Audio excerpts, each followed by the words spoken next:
Vai começar a Copa do Mundo de Clubes da FIFA de 2025. Hoje a gente vai falar aqui um pouco sobre os times do Brasileirão contra os times da MLS, né? Eu tô aqui gravando esse vídeo em pé, diferente do que eu faço normalmente. Tô tentando uma coisa diferente. Vou ter que ficar segurando o computador aqui para poder ver algumas das minhas anotações e tal, das estatísticas também dos times da MLS aqui. A MLS é uma liga que eu gosto muito, é uma liga que eu acompanho. Talvez eu possa até dizer que é a liga que eu mais assisto jogos hoje, porque é a única liga que eu não assisto naqueles websites. Então eu tive que, assinar para poder assistir. E é uma liga que é bem legal, é muito interessante, assim, é muito divertido de assistir. Talvez não seja o melhor futebol do mundo, mas com certeza é uma liga muito interessante de se assistir. Então já vamos começar aqui pra, de novo, deixa eu só explicar rapidinho, a gente vai meio que fazer uma análise de cada time, da MLS aqui contra o time brasileiro, e eu vou falar a minha opinião sobre o jogo em si, sobre o enfrentamento deles e quem eu acho que deveria sair o campeão, sair o vencedor, de cada confronto e tal. Já vamos começar aqui com o grupo A, que vai ser Inter, Miami e Palmeiras, O Palmeiras e tal aí já é um time muito forte e tal. Eu não vou falar muito dos times brasileiros nesse vídeo, assim, de atuações individuais e tal. Vou focar um pouco mais no time da MLS, que são mais desconhecidos, O Inter Miami aí, que é o time do Messi, todo mundo sabe. E o time do Luis Suárez também, Luis Suárez que tá lá, Jordi Alba, Sérgio Busquets, tal. É um time interessante na parte ofensiva, justamente pelas estrelas, só que é um time que eu acho horrível defensivamente. É um time muito desequilibrado, pra mim disparado. Desses três times aqui, é o que tem o pior elenco no geral, Claro que tem o Messi que joga pra cima, só que assim, a idade do Messi já tá avançada. Ele já não joga todo o jogo do Inter Miami e tal. Deixa eu até ver aqui que posição que eles estão na MLS, porque eu ficaria bem surpreso. Acho que é sexto, Alguma coisa assim, ó. É, sexto, isso. Eu ficaria bem surpreso se eles estivessem, tipo, nos top 3. Eles têm ganhado vários jogos pelo fator Messi. O fator do ataque, na real, no geral, desequilibra bastante. Mas a defesa, assim, é uma mãe, velho. A defesa é completamente falida. É muito ruim, nossa, é muito ruim, é muito ruim. Tanto que aqui, ó, a performance recente deles, nos últimos 5 jogos, são 2 vitórias, 2 empates e 1 derrota. Eu assisti o último jogo que foi contra o Columbus Crew. E, assim, o Columbus estava também, assim, completamente morto, então deu pra entender um pouco. E depois, antes disso, teve contra o Montreal, que é, assim, disparado o pior time da MLS hoje. Enfim, eles perderam os 3-0 por Orlando, empataram em 3-3 com o Philadelphia e 3-3 com o San José também, que são times que eu acho que já são mais do mesmo patamar. O San José e o Orlando acho que já estão mais no patamar do Inter Miami, e o Philadelphia acho que é um time melhor que o Miami, então é legal o empate aí. Enfim, os jogadores de destaque são justamente o Lionel Messi, O Luis Suárez também, tem o Jordi Alba, o Sérgio Busquets e tal. Aí tem um além que é um menino acho que ele é da base, Ah não, o Tyler, que é da base do Inter Miami. Mas enfim, tem alguns jogadores legais. O Federico Redondo, tem o Telasco Segovia. Eu não sei se ele vai jogar o Telasco Segovia. Enfim, tem o Allende também, que é um argentino e tal. Mas assim, de resto, o time é muito frágil, é um time muito frágil. O Cremaschi também é um bom jogador. E tem o Allen Obando, que eu tava muito querendo que o Sounders contratasse. O Sounders é o meu time na MLS. Eu queria muito que o Obando fosse contratado pelo Sounders, porque é um jovem do Equador. Gostava muito no Barcelona de Guayaquil, muito bom, gosto bastante mesmo. Mas enfim, no confronto Palmeiras e Inter Miami, eu acho que o Palmeiras, assim, tem que ganhar do Inter Miami. Não tem como, assim, se perder com o Messi fazendo hat-trick, não tem muito o que eu fazer, sabe?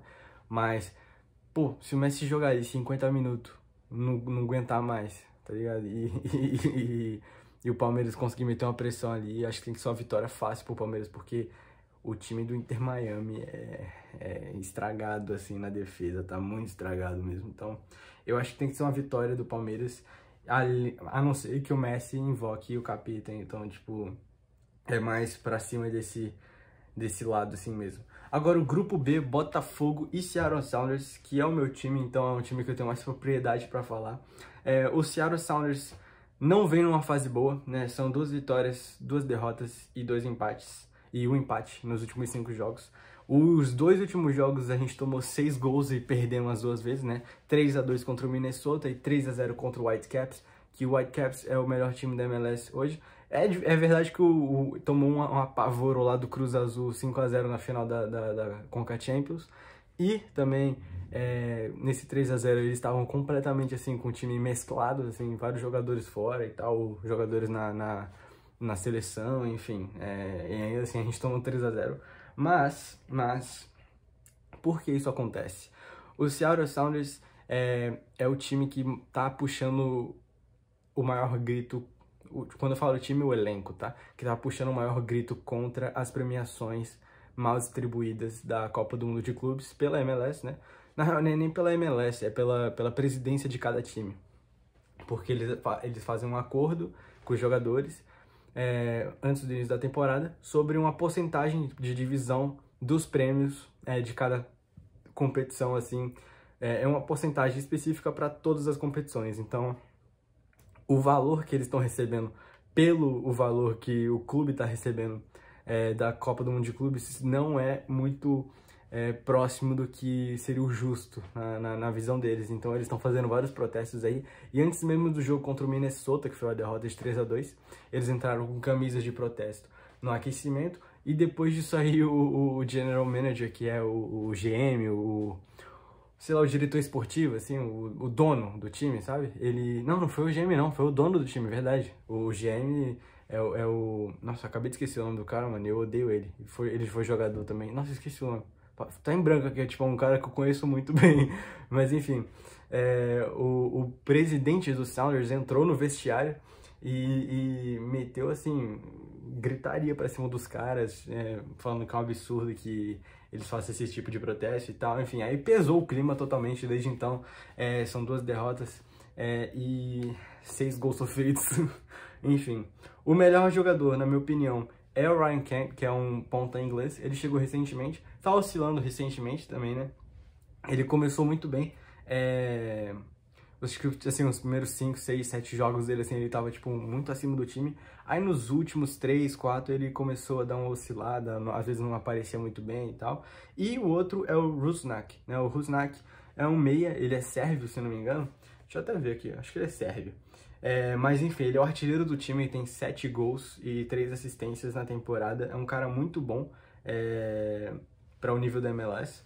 E é meio contestado por alguma parte da torcida porque ele pega uma posição de DP, Designated Player, que é uma posição de elenco, né? Porque na MLS é muito complicado você montar um elenco, por isso que os times são tão desequilibrados. Você tem ali, como posso dizer, você tem espaços dentro do elenco para cada tipo de jogador. Então tem jogador que só pode receber até esse tanto de salário, aí tem outro jogador que só pode receber até esse tanto de salário. E o Rusnak tá nesse espaço, nesse slotzinho, assim, nesse lugar que é para os jogadores mais bem pagos do elenco. Você só pode pagar 3 jogadores. E estão gastando esse lugar assim com um jogador que é muito bom, beleza. Só que não é o nível de desequilíbrio que poderia ser de um jogador como o Messi, ou como até o próprio Suárez, então o Ibrahimovic nas outras épocas, enfim. Enfim, o Buanga no LFC, que a gente vai falar daqui a pouco, não é um jogador desse nível desequilibrante. Mas enfim. Aqui os desfalques, que é o maior problema dentro de campo do Sounders é esse. Que o Sounders tem o Jordan Morris, acho que está completamente fora da Copa do Mundo de clubes. O Kim Ki-hee, que acho que vai perder os 2 jogos. O Jordan Morris é um centroavante, né, titular. O Kim Ki-hee é um zagueiro coreano que também é titular. Tá fora dos 2 primeiros jogos. Aí tem o Stuart Hawking, que ele é um zagueiro reserva da base e tal. Ele tá fora, acho que da competição também. Ele não é tão importante quanto esses outros 2 que eu falei. Aí tem o Paul Arriola, que tá fora da temporada toda, então o Ryan Kent até veio no lugar dele justamente para isso. E aí também o Yeimar Gomes Andrade, que é o meu, assim, xodó desse time, assim, é um cara que eu gosto demais, zagueiro colombiano. E ele é o xerife da zaga. Eu acho que antes do Ryan Kent chegar, eu achava que ele era o melhor jogador, assim, pra sua posição, né? do elenco. É um cara fantástico, assim, acho que, mano, ele cairia muito bem no time brasileiro, sabe? Eu queria muito ver ele no meu Santos, sabe? Alguma coisa assim, tá ligado? Mas ele é zagueiro muito, muito, muito bom. Eu não sei como é que ele não é chamado pra seleção. Acho que pela idade, né? Já tem 32, alguma coisa assim. Mas é um zagueiro muito, muito bom, muito bom. E ele tá fora da competição, então é bom ir pro Botafogo, que não vai ter que lidar com ele, que é um cara que, assim, ele traria muito problema se o time tivesse numa boa fase, né, obviamente. A expectativa do time, eu acho que é tentar pontuar, né, é um time que não tem como sonhar muito acima disso. Eu acho até que poderia vir, vamos batalhar pelo segundo lugar e tal, se o time não tivesse nessa crise, né, e tivesse com todos os jogadores à disposição e tal. Só que tá na crise fora de campo e agora tá na crise dentro de campo, com o departamento médico lotado. Então, se pontuar um pontinho aí contra qualquer um, vai ser um sonho, eu acho. Enfim, é basicamente isso aí. O contexto é que o time oscila muito pelos desfalques, não consegue dar sequência a uma ideia de jogo. Às vezes tem 3 zagueiros, às vezes é linha de 4 com 2 volantes e 3 meias e um atacante e tal. Não consegue dar sequência pro centroavante. Às vezes é o Jordan Morris, só que ele machuca. Aí vem o Dani Musovski, que é um cara horrível, assim, só que ele é centroavante clássico. Aí conseguiu meter gol aí 5 jogos seguidos. Aí tem o Jesus Ferreira, que é um cara muito bom, o centroavante americano, né? Ele, na real, ele é mais um meia, assim, só que ele é meio confuso, que não dá pra saber que posição que ele joga. Aí coloca ele de centroavante, ele é camisa 9, coloca ele de centroavante, só que aí ele rende mais como meia, só que aí ele aparece na ponta, aí tipo, é meio difícil de explicar assim. E, enfim, um elenco muito profundo pro padrão da MLS, e um time completamente abalado, né, recentemente. Enfim, agora vamos pro grupo C, o grupo do Flamengo. O LAFC vai enfrentar o Flamengo aí, eu acho que é na segunda rodada ou é na terceira rodada? Não lembro. Eu sei que o primeiro é contra o Esperance, né? Aí depois eu não sei se é contra o Chelsea ou é contra o LAFC. Enfim, o destaque do LAFC é o Bouanga, né? Que é o jogador mais importante, assim. O LAFC tem 3 vitórias, 2 empates nos últimos 5 jogos, assim. E o Bouanga foi protagonista aí de pelo menos uns 3 ou 4 desses jogos aí. Se não for de todos, porque eu não assisti todos completamente. Mas eu assisti aqui, deixa eu até ver aqui quais que eu vi. Do LAFC, eu vi o contra o Sporting Kansas, que ele foi, mano, amassou com o jogo assim. Vi o contra o América do México, ele amassou com o jogo também. E vi contra o Seattle Sounders, que ele não destruiu o jogo, mas ele jogou muito, muito, muito bem também. Não vi contra a LA Galaxy, não vi contra o Montreal. Enfim, 3 vitórias e 2 empates nos últimos jogos, assim. E realmente, Bouanga carrega o time, é o cara pra se preocupar. O Wesley aí vai ter que acho que é o Varela, né, que joga ou é o Pulgar, que joga de lateral direito também. Enfim, tem que colocar esse maluco aí que está na pancada, porque o Bouanga pode fazer uma festa em cima do Wesley, que é um pouco mais frágil defensivamente. Enfim, cara, ele é muito bom, muito, muito bom. Ele é gabonês, se você não sabe, o país do Aubameyang, né, que jogou no Borussia, no Arsenal, no Barcelona, enfim. Também aqui, ó, David Martinez, acho que ele é ponta direita, né? Ele é uma promessa, é um cara que eu gosto muito, ele é venezuelano, dribla muito bem, muito, muito bem, só que ele é muito jovem, oscila bastante. Eu acho que, tecnicamente, ele é o segundo melhor jogador desse time depois do Bouanga. Obviamente tem o Giroud e tal, só que o Giroud já tá com a idade mais avançada, enfim. O David Martinez é o cara que eu acho muito desequilibrante, assim, quando ele tá bem. Se ele não estiver bem, se ele não começar o jogo bem, dificilmente ele vai ficar bem durante o jogo. Ele é um cara que oscila muito e depende muito da condição do jogo para ele atuar bem. Mas quando ele tá bem, assim, muito bem. E aí, pra mim, o terceiro cara, que não é tão falado, até pelo pessoal, assim, da MLS, assim, ele não é tão falado, que é o Igor Jesus, é o volante, que jogou no Flamengo, veio da base do Flamengo, jogou depois no Estrela Amadora, se não me engano. Vou até, se quiser, eu vou até ver aqui, acho que não. Mas enfim, ele é muito, muito bom. E ele é muito pouco falado, assim, pro futebol que ele joga. Eu até falo que ele é o Kanté da MLS, porque o cara defende, ataca, corre, cobre todo mundo, acha uns passes fantásticos, assim. Ele tá em todo canto aqui, deixa eu ver aqui, ó. Ele jogou foi no Flamengo, depois Estrela Amadora, exatamente. É um cara muito bom e é um dos pilares desse meio de campo, assim, que é um meio de campo muito bom de Mark Delgado, que jogou no LA Galaxy na temporada passada, temporada fantástica. E também do Tillman, que é o irmão do Tillman do PSV. Enfim, eu acho que esse trio de meio de campo é um trio de meio de campo muito bom.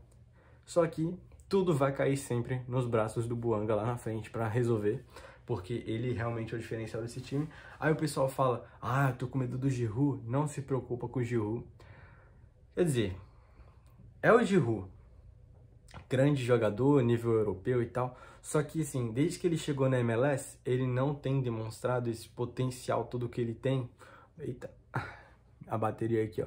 Ele não tem demonstrado esse potencial todo que ele tem de ser um jogador de nível europeu atuando na MLS, que é uma liga bem inferior a onde ele atuou, né?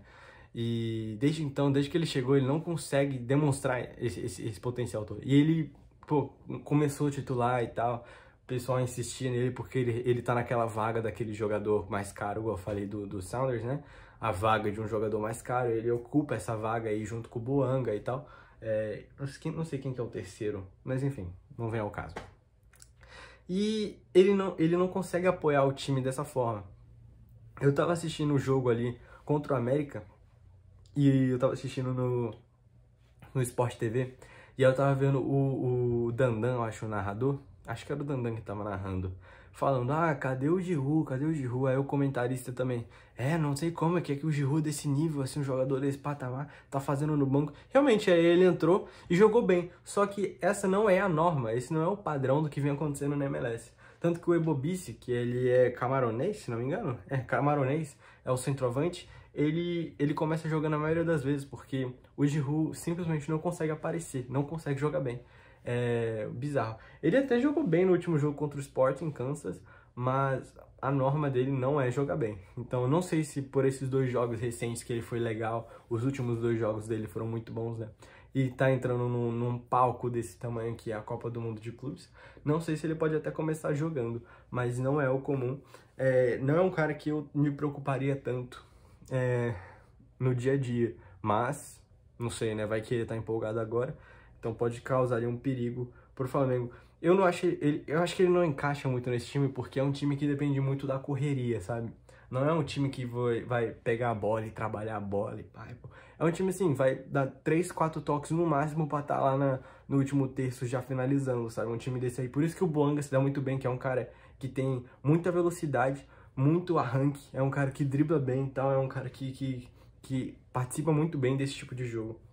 Mas enfim, eu acho que o LFC deve dar um trabalho pro Flamengo, né? Se o Bouanga estiver bem. Se o Bouanga não estiver bem, é um time que o Flamengo facilmente consegue, assim, conter, tá? Então, resumão aqui agora. O Palmeiras tem que ganhar do Inter Miami, a não ser que o Messi vire o Messi. O Seattle Sounders não tem como ganhar do Botafogo, assim... Não tem como. Meu time tá, beleza. Não tem como ganhar do Botafogo. O Botafogo vai arrebentar, assim, se tiver 80%, sabe? O Sounders tá muito abaixo. Hoje, pode chegar lá e ser outro time. Se for outro time, graças a Deus, oro por isso. Mas não é o que o momento atual vem indicando. E LFC contra o Flamengo, eu acho que é um jogo mais equilibrado. É o jogo mais equilibrado que tem. Só que eu acho o Flamengo um time bem melhor, no geral. Só que o Flamengo não tem um Bouanga, na minha opinião. Tem um Arrascaeta que é muito bom, só que eu acho o Bouanga um cara muito mais equilibrante do que qualquer jogador do Flamengo ali. Vamos ver como é que vai ser. Se ele tiver um bom dia, vai ser bem difícil. Se ele não tiver um bom dia, o Flamengo deve meter um 3-0. Então, é isso aí. Tamo junto, valeu aí. Talvez eu traga mais conteúdo sobre a Copa do Mundo de Clubes, não sei. Vamos ver como é que vai ser isso aí. Tô muito ansioso. Acho que é sábado amanhã, né? Já tem aí Al Ahly e Inter Miami. Eu não sei se eu faço um vídeo sobre esse jogo aí. Talvez, eu vou ver. É isso, tamo junto, até mais.